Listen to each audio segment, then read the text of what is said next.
Hello friends, आज हम लोग पढ़ेंगे कर्मधारय समास। कर्मधारय समास किसे कहते हैं?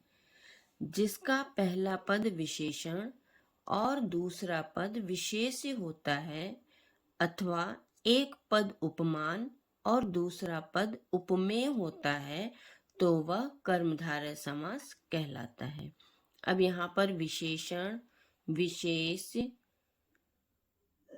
उपमान और उपमेय ये चार शब्द ऐसे आए हैं जिनका अर्थ पहले हमें समझना होगा, तभी हम कर्मधारय समास के बारे में पढ़ सकते हैं। विशेषण किसे कहते हैं, विशेष्य किसे कहते हैं, उपमान किसे कहते हैं और उपमेय किसे कहते हैं। तो हम देख लेते हैं कि क्या होता है ये। विशेषण संज्ञा या सर्वनाम की विशेषता बताने वाले शब्द विशेषण कहलाते हैं।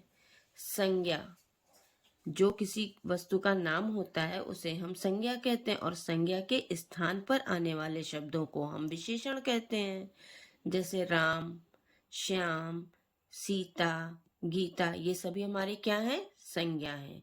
और सर्वनाम जो शब्द हम इन संज्ञा शब्दों के स्थान पर प्रयोग करें, जैसे वह, वो, वे, तुम, तुम्हारा, इस तरह के जो शब्द हैं वे सर्वनाम हैं।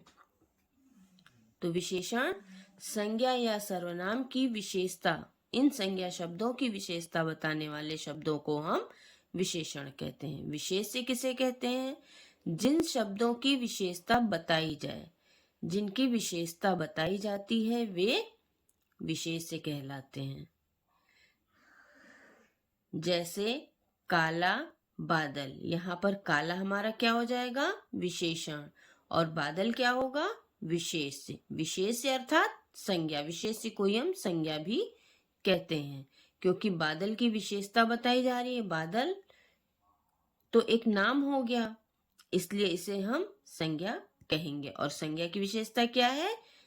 विशेषण काला, अर्थात संज्ञा या सर्वनाम की विशेषता बताने वाले शब्दों को विशेषण कहते हैं और जिन शब्दों की विशेषता बताई जाए वे विशेष्य कहलाते हैं। तो यहाँ पे बादल की विशेषता बताई जा रही है, इसलिए बादल विशेष्य हुआ और इसकी क्या विशेषता है कि वो काला है, तो काला आपका विशेषण हो गया। अब उपमान, उपमान किसे कहते हैं? वह व्यक्ति या वस्तु जिससे उपमा दी जाए, जिस चीज की दूसरे से उपमा दी जाती है उसे हम उपमान कहते हैं। उपमेय जिसकी समान गुणधर्म के आधार पर तुलना की जाए उसे हम उपमेय कहते हैं। जिसकी तुलना की जाए उसे हम उपमेय कहते हैं और जिससे दी जाए उसे हम उपमान कहते हैं। इतना समझ में आ गया होगा। अब हम आगे देख लेते हैं। कर्मधारय समास जिसका पहला पद विशेषण और दूसरा पद विशेष्य होता है, विशेषण और विशेष्य का संबंध हो अथवा एक उपमान और दूसरा उपमेय हो, उपमान और उपमेय का संबंध हो, तो वह कर्मधारय समास कहलाता है। अब विशेषण और विशेष्य का संबंध जो होता है वो देख लेते हैं। नीलांबर, नीला है जो अंबर, अंबर अर्थात वस्त्र भी होता है और अंबर मतलब आकाश भी होता है, अर्थात जो नीला वस्त्र है या जो नीला आकाश है, नीलांबर।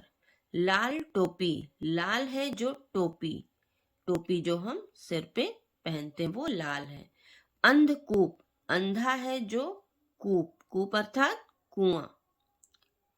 अधपका, आधा है जो पका, जो आधा पका हुआ होता है।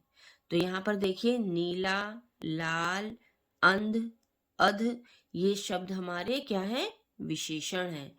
और ये अंबर, टोपी, कूप और पका ये हमारे विशेष्य हैं।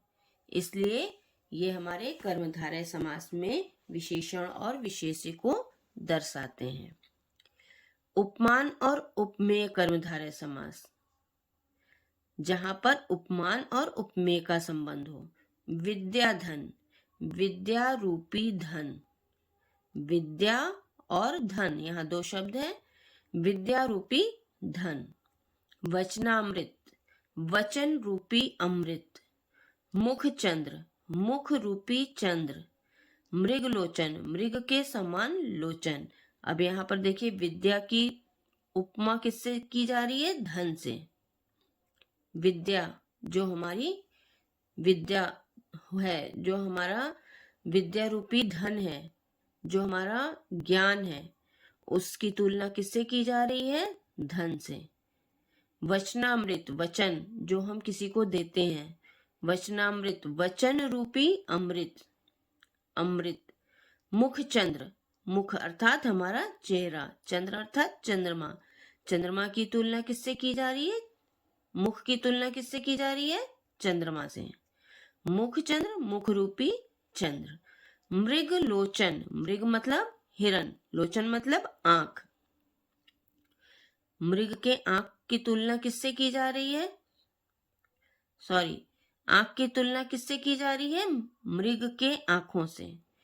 जो आंखें होती हैं उसकी तुलना की जा रही है मृग के आंखों से, क्योंकि हिरण के आंख को बहुत सुंदर माना जाता है।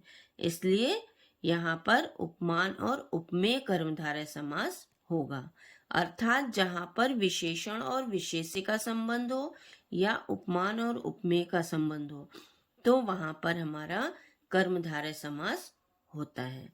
कर्मधारय समास दो प्रकार के होते हैं, उपमेय उपमान कर्मधारय समास और विशेषण विशेष्य कर्मधारय समास।